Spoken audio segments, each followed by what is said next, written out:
A cidade onde a memória mora. Jerusalém. Uma cidade construída de pedra, mas sustentada por algo muito maior do que pedras: memória. Quando a câmera se aproxima, o templo domina a paisagem como se fosse o coração de um povo inteiro. Não era apenas um edifício. Para milhões, era o lugar onde a vida fazia sentido, onde se agradecia, onde se chorava, onde se pedia perdão, onde se recomeçava. A cada festa, a cada peregrinação, famílias inteiras atravessavam caminhos longos, com poeira nos pés e esperança no peito para estar ali. E, ao entrar, não traziam só ofertas, traziam histórias. Histórias de vitórias e perdas, de promessas antigas, de um Deus que, segundo a tradição, não se esquecia do seu povo, e de um povo que lutava para não se esquecer de quem era. Porque é isso que a história faz. Ela nos pergunta em silêncio: quem você é quando ninguém está olhando? E é aqui, neste cenário, que a nossa jornada começa. Multidões, rituais e o peso do sagrado. Observe as pessoas reunidas, o movimento constante, os olhares atentos.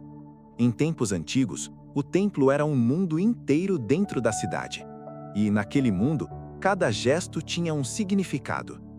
A fé não era apenas uma ideia, era prática, era rito, era caminho. Havia regras, sim, mas para eles, essas regras não eram só controle, eram marca de identidade, um jeito de dizer: nós pertencemos a uma história. E nessa história, uma palavra tinha um peso especial: pureza. Não apenas a pureza como higiene, mas a pureza como condição para se aproximar do sagrado. Uma linguagem simbólica, uma forma de separar o comum do extraordinário, o cotidiano do divino. É por isso que antes de certas cerimônias, havia preparação. Antes de entrar, era preciso parar, lavar, esperar, refletir. Como se o corpo acompanhasse o que a alma precisava aprender. Nem toda pressa serve para chegar ao que é eterno. E então, a água aparece. A água como fronteira entre o velho e o novo. Água derramada, mãos lavadas, rostos molhados, silêncio respeitoso. Essas imagens podem parecer simples, mas elas carregam séculos de significado. Em muitas culturas antigas, a água sempre foi símbolo de vida. Mas aqui, ela é mais do que vida. Ela é passagem. Uma passagem do que está fora de ordem para o que está preparado. Uma passagem do comum para o sagrado. Rituais de purificação existiam para marcar esse limite invisível. Era como dizer: agora eu me apresento inteiro. Agora eu entro com consciência. Agora eu reconheço que há algo maior do que eu. E enquanto alguns se aproximam do templo, outros se organizam como comunidade, como povo. Perceba, o sagrado não é só individual, ele é coletivo. A espiritualidade também era um cimento social. Unia, alinhava, guardava memórias. E nesse cenário, surgem figuras separadas para servir: os sacerdotes. Homens consagrados ao serviço do templo, responsáveis por conduzir ritos que, para aquela sociedade, eram o elo entre o céu e a terra. Sacerdotes, preparação e a disciplina do sagrado. Veja as vestes claras, a postura, a solenidade. Antes de qualquer ato, a preparação era essencial. Havia uma ordem, porque o sagrado, na lógica do mundo antigo, não se improvisa, ele se honra. A água aqui não é detalhe, ela é linguagem. Ela diz sem palavras: eu não entro de qualquer jeito, eu não trato o santo como se fosse comum. Eu me lembro. E é impossível falar de memória sem falar de repetição. Rituais repetidos ao longo do tempo viram trilhas na mente, viram marca na identidade, viram herança. Enquanto isso, em volta, a vida continua. Pessoas caminham, conversam, trazem pedidos, trazem histórias. E, de repente, a narrativa muda de peso. Porque, além da água, existe outro símbolo poderoso no templo: o sangue. A mão vermelha, o sangue escorrendo, a tensão no ar. Essas imagens são fortes porque tocam numa realidade que muita gente hoje tenta esquecer. No mundo antigo, vida e morte estavam sempre próximas. O sangue, em muitas tradições, representa a vida, e por isso mesmo, ele se torna símbolo de pacto, de reparação, de reconciliação. Não é apenas um choque visual, é um lembrete. Escolhas têm consequências. O mal não é barato, o perdão não é vazio. A história humana carrega rupturas e o desejo constante de consertar o que foi quebrado. E quando a fumaça sobe do altar, ela não sobe só como fumaça, ela sobe como pergunta. Como o ser humano volta a estar em paz com Deus e consigo mesmo? Para aquela sociedade, o templo respondia com sinais: água, sacrifício, oração, confissão, comunidade. E também com um elemento fundamental para a memória: a reconstrução. Porque a história de Jerusalém não é uma linha reta, é uma história de quedas e renascimentos, destruições e renascimentos. Pedras erguidas, memórias reconstruídas. Agora as imagens mostram paredes sendo levantadas, pedra sobre pedra, mãos trabalhando, estrutura subindo.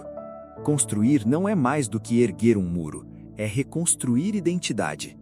Em várias épocas, Jerusalém foi ferida, o povo foi disperso, o medo tentou apagar a esperança, mas a memória puxou de volta.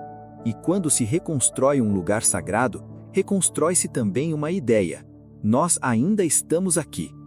O templo e suas muralhas lembravam todos os dias que a fé não vive só de momentos, ela vive de continuidade. E continuidade exige registro. É por isso que, em seguida, vemos pergaminhos, escritos, homens reunidos, textos sendo lidos, copiados, estudados. A tradição não se mantém apenas com emoção, ela se mantém com transmissão. Porque quando uma geração não conta, a próxima esquece, e quando esquece, perde o rumo. Pergaminhos, escrita, e a eternidade do que é contado. Veja os rolos de texto, veja as mãos que seguram, os olhos que leem, os mestres que ensinam. Esses pergaminhos não são apenas papel, eles são memória portátil. Neles, a história vira palavra, e a palavra vira caminho. Durante séculos, a tradição judaica preservou leis, narrativas, genealogias, promessas e alertas. Tudo isso formava o alicerce invisível daquele povo. E cada cópia feita à mão era um ato de resistência contra o esquecimento. Porque o tempo apaga nomes, mas o texto pode manter vivo aquilo que parecia condenado a sumir.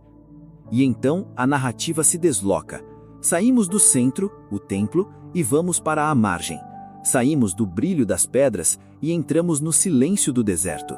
É como se a história dissesse: às vezes, a mudança não começa no palácio, começa na poeira. O deserto e a voz que quebra o silêncio. O deserto é um lugar duro, mas na memória bíblica, ele também é lugar de encontro, lugar de prova, lugar de recomeço. Foi no deserto que um povo aprendeu a depender. Foi no deserto que antigas gerações enfrentaram medo, fome, sede, mas também descobriram o que realmente carregavam por dentro. E agora, outra figura aparece. Um homem simples, marcado pela paisagem, pela austeridade. João, conhecido como o Batista. Ele surge fora do sistema do templo, fora dos centros de poder, longe dos discursos confortáveis. E sua mensagem, segundo os relatos dos evangelhos, é direta, incômoda, impossível de ignorar. Arrependam-se, voltem, preparem o caminho. E o mais impressionante, as multidões ouvem. Elas saem das cidades, caminham até o rio, porque quando uma voz fala com verdade, ela atravessa o barulho. O Jordão, um rio, um símbolo, um divisor de águas. O Rio Jordão, água corrente, um cenário simples, mas carregado de sentido. Ali, João realiza um gesto que marca: mergulhar pessoas na água, um batismo. Mas esse mergulho não é apenas lavar o corpo, é um anúncio. A vida precisa mudar. É um sinal público. Eu reconheço meus erros e quero recomeçar. É como enterrar o velho eu e emergir com outra postura. E perceba como isso conversa com tudo que vimos antes. A água do templo, os rituais de purificação, a preparação, agora ganham um novo foco. Não é apenas entrar num lugar sagrado, é se tornar alguém diferente. O povo está ali, observando, esperando, e de repente, em meio a tantos, chega alguém que muda o rumo da história. Quando Jesus entra na água. A imagem é silenciosa, mas o momento é enorme. Segundo os evangelhos, Jesus se aproxima de João e pede para ser batizado. João hesita, como se dissesse, por que você? Mas Jesus insiste e entra na água. O rio envolve seus passos, e por um instante parece que o tempo para, porque ali, naquele gesto, a narrativa cristã enxerga um marco, o início público de uma missão. E os relatos bíblicos descrevem esse instante como um marco espiritual. O céu se abrindo, o Espírito descendo como uma pomba e uma voz declarando aprovação. Independentemente de como cada pessoa compreende esse episódio, pela fé, pela história ou pela simbologia, uma coisa é clara: esse batismo se tornou uma das cenas mais lembradas da tradição cristã. Uma memória que atravessou séculos, passou por impérios, por guerras, por perseguições e chegou até nós, porque memórias poderosas não morrem facilmente. O que a história nos devolve quando lembramos? E agora, voltando ao início, repare no caminho que percorremos. Do templo ao Jordão, da pedra ao rio, do ritual ao significado, da multidão ao silêncio interior. Essas imagens não falam apenas de um passado distante, elas falam de algo que permanece humano: a necessidade de recomeçar. A história não serve só para informar, ela serve para revelar. Ela coloca um espelho diante da gente e pergunta: o que você está carregando? Que partes de você precisam ser lavadas? O que precisa ficar para trás para que você siga em frente? Aqui no Memória e História, a gente acredita nisso. O passado não é um lugar morto. Ele é uma memória viva, cheia de sinais, lições e alertas. Se você gosta de narrativas que unem história, símbolos e significado, então você está no lugar certo. Inscreva-se no canal, ative o sininho e continue com a gente nessa jornada. Porque quando a gente lembra, a gente entende. E quando a gente entende, nada nunca mais será igual.